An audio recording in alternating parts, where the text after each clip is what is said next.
طلای جهانی با توجه به کندل هفتگی نزولی قدرتمندی که بسته توی این هفته هم میتونه به ریزش خودش ادامه بده.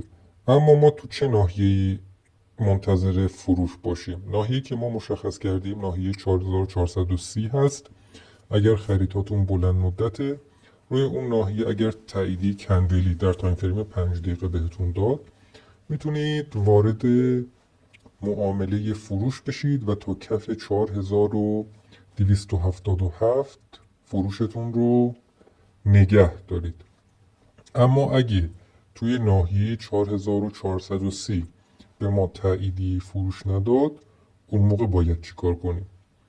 اون موقع باید منتظر باشیم که قیمت تا محدوده 4535 یا 4530 یه بالایی بزنه، مجدد از اونجا به ریزش خودش ادامه بده.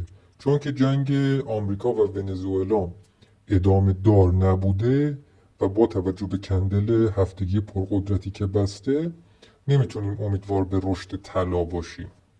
این هفته طلا ظاهرا ریزشیه و میتونه یک پایین خیلی خوبی بزنه. حالا توی کانال تلگراممون هم نواحی فروش رو دقیق براتون به اشتراک میذارم که بتونید ازش استفاده کنید و برگشت طلا هم رو به بالا خواهیم گرفت. شما هم هر نظری داشتید توی کامنت ها برام بنویسید.